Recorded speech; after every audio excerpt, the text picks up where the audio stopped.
Bonjour à tous. Nous allons vous proposer, comme chaque mois, les principaux enseignements que l'on peut extraire de notre méthode Digital Top-Down. Notre méthode consiste à évaluer l'attractivité des actions européennes au regard de 4 piliers d'analyse complémentaires. Le premier pilier porte sur le momentum économique de croissance en Europe. Ce dernier, après avoir atteint un record historique fin juin, décélère mais reste à un niveau élevé. La reprise économique sera puissante. Le consensus des économistes table sur plus de 4,5% de croissance du PIB en 2021, ainsi qu'en 2022.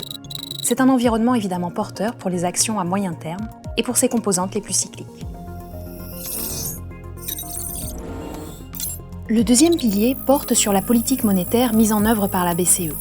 Cette dernière est très accommodante et la spectaculaire hausse de l'inflation fait baisser les taux réels et favorise la bonne diffusion d'une politique monétaire qui sera maintenue pendant de nombreux mois.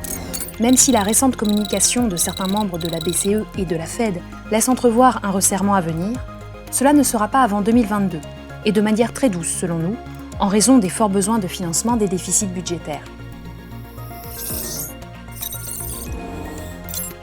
Et cela n'est pas sans conséquence sur le troisième pilier de notre analyse, qui porte sur les valorisations.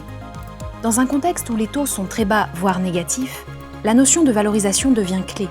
La prime de risque du marché action européen s'établit à un niveau de 6,4%, un niveau généreux comparé à la moyenne historique de 5%. Un retour vers cette moyenne historique pourrait provoquer une revalorisation du marché action Europe de 15 à 20%. Par ailleurs, la croissance des bénéfices des entreprises européennes en 2021 est attendue à 67%, avec un momentum de révision des bénéfices par le consensus des analystes qui reste orienté à la hausse. Lors du mois d'août, le bénéfice 2021 des actions européennes a été spectaculairement relevé de 4,5%. Enfin, le quatrième pilier traite de l'aspect comportemental. La dynamique est haussière dans la mesure où tous les indices internationaux actions, à l'exception de la Chine, sont au-dessus de leur moyenne mobile de 100 jours. Toutefois, la hausse a été rapide et certains indices européens font face à la résistance technique des plus hauts historiques. Une période de consolidation horizontale n'est pas à exclure. En conclusion, l'environnement est globalement favorable aux actions européennes. Elles restent stratégiquement incontournables dans une allocation d'actifs. Le momentum économique reste puissant, la Banque centrale inonde le système financier de liquidités, la faiblesse des taux justifie une revalorisation profonde. Enfin, la dynamique de marché reste haussière, même si la dimension court terme apparaît moins favorable.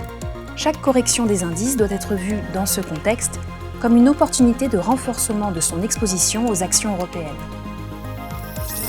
Voilà, c'est tout pour aujourd'hui.